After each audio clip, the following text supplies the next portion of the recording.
Salut à tous, bienvenue sur Prep EVC et aujourd'hui avec le docteur Mourcialon, on va essayer de vous donner 3 conseils essentiels pour la réussite des EVC, particulièrement pour la spécialité de chirurgie orthopédique. Bonjour à tous, c'est vrai que les épreuves de chirurgie orthopédique aux EVC sont parmi les plus sélectives, c'est pour ça qu'on voulait vous donner 3 conseils aujourd'hui pour maximiser vos chances de réussite au concours. Mon premier conseil, ce serait d'avoir une lecture active et attentive des énoncés. Par exemple, en 2023, sur l'épreuve des EVCP, on avait un dossier de territoriade où la première question, avec une radiographie de coude luxé, était « Quelle est votre prise en charge en urgence ?» À la deuxième question, on vous met une image d'un scanner du coude avec le coude réduit. Partant de là, on pouvait donc déduire que la réponse à la question numéro 1 était « Réduction de la luxation de coude en urgence ». Si vous n'aviez pas répondu ça pour X, Y raison, il était toujours temps de retourner à la première question pour changer votre réponse, puisque la réponse à la question 1 avait donné la question 2.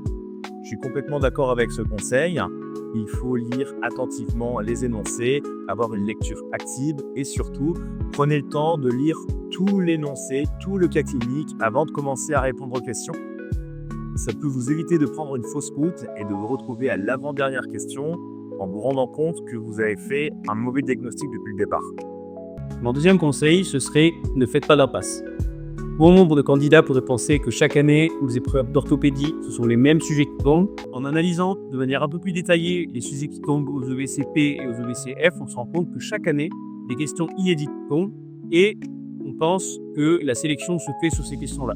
La question ne se fera pas forcément sur les sujets qui tombent chaque année et que tout le monde connaît par cœur, mais chaque année, il y a des questions inédites, des questions sur les biomatériaux, des questions sur les d'usure de polyéthylène, sur les PTH, le taux d'usure par an. C'est des questions de cours qu'il faut connaître et qui malheureusement ne peuvent pas s'inventer si on ne les a pas vues avant. Donc ne faites pas d'impasse dans votre préparation au concours. Certains sujets, même s'ils ne sont pas tombés sur les années d'avant, peuvent tout à fait tomber et contribuer à la sélection des candidats pour la réussite au concours. C'est hyper important de ne pas faire d'impasse aux EVC. Un candidat non averti pourrait croire que ce sont les mêmes sujets qui tombent chaque année, mais en réalité, on se rend bien compte que chaque année, il y a des questions inédites auxquelles on ne s'attend pas forcément, et la différence se fera sur ce genre de questions. C'est pour ça qu'il est très utile de s'entraîner sur des questions type concours, et pas seulement sur les livres d'annales. Mon deuxième conseil, ce serait faites-vous aider.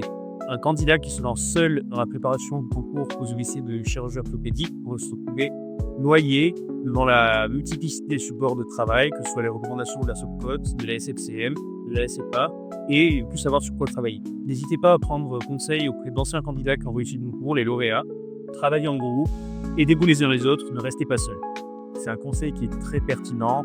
Il y a beaucoup de candidats qui croient que pour réussir les épreuves, il suffit de travailler très dur, tout seul dans son coin, et que si on ne réussit pas, c'est parce qu'on n'a pas assez travaillé. En réalité, c'est faux. En effet, se faire aider par ceux qui ont réussi ou par des mentors vous permettra de cibler vos révisions et de ne pas vous noyer dans la multitude de ressources pédagogiques. Cet accompagnement comprend des conférences live de correction avec un accent tout particulier sur la méthodologie de réponse aux questions qui me paraissait fondamentale, des questions isolées et des dossiers représentant un total de plus de 600 questions et la correction des annales détaillées de 2009 à 2024 avec à chaque question un rappel méthodologique et des rappels théoriques. Si vous souhaitez plus d'informations, rendez-vous sur prepevc.fr. On propose également régulièrement des conférences de correction d'annales de VCP ou VCF, des webinaires questions-réponses, des masterclass gratuites. Donc n'hésitez pas à y participer, elles sont totalement offertes. Pour ce faire, rien de plus simple, il suffit de vous inscrire dans les formulaires dans la description. Si par ailleurs vous souhaitez maximiser vos chances de réussite aux EVC et vous souhaitez vous faire accompagner, rendez-vous sur PrepEVC pour découvrir toutes nos formules. N'hésitez pas à vous abonner pour ne pas manquer les prochaines vidéos de conseils. N'hésitez pas à liker la vidéo. Et d'ici là, je vous souhaite une bonne préparation et à très bientôt sur PrepEVC.